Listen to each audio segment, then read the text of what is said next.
Okay, this video is on contacts and how to manage various contacts on a website.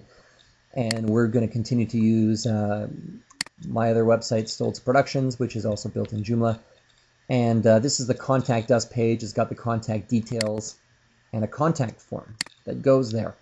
And it's got an image and some of the various bits of information. You can have multiple contacts on your website. I can set up the menu items, so instead of just going to one contact, it shows all of the various contacts. Maybe I've got media contacts and customer service and sales, and I can display them, and when I click one, it comes to a page, again, that looks just like this one. So I can edit all of my contacts in one easy place. I'm in the administration panel now. I'll go to Components, Contacts, Contacts. Now in this case, I just have one category that I've called, I think, general, that or uncategorized, that everybody lives in. I don't have very many to manage, but if I had a lot to manage, I could go to categories, and I could set them all up in various categories so that I could, go through them and sort them and such. But if you've got less than 10, just keep everything uncategorized. And I'll click on the existing contact, which is me, and there's my name. There's the alias, again, no spaces, just my name, and it's hyphenated. And linked user, so I can actually just link it to a user that exists within the CMS itself. In this case, I have just created it as a contact. I haven't bothered linking it to the user. Categories, just uncategorized in this case, but if I had different categories, I could change it. It's published, which means it exists here for people to see, and it's public. Anybody can see it. And the rest you can basically ignore.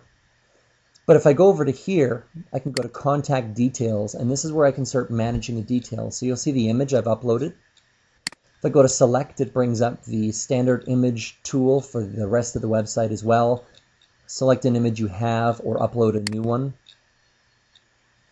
The position, owner and designer, the email address, and all of the various address information or whatever you choose to put in.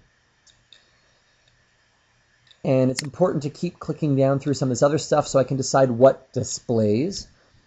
So I can show it or hide it or use global, which means that the global settings that applies to all of your contacts get used. Contact form. I want to show the contact form so that people do have that option to open up the contact form. And whether or not they have an option to send it to themselves, I'm showing that so they can send themselves a copy of the email. Remember what they said. Banned emails, where you can type in any email addresses that you don't want to get email from.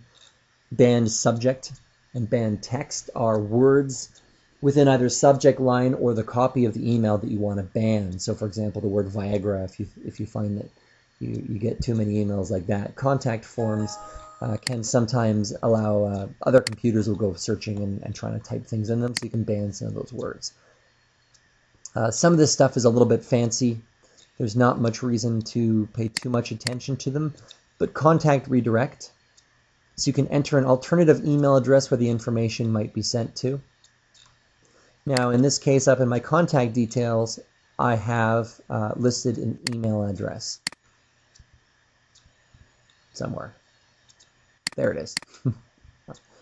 Looking right at it. So that's the email that it's actually going to go to when they fill out the actual form. And all I have to do is save that information, and it's going to update that on the website. And that's how to very simply and quickly edit and manage your content.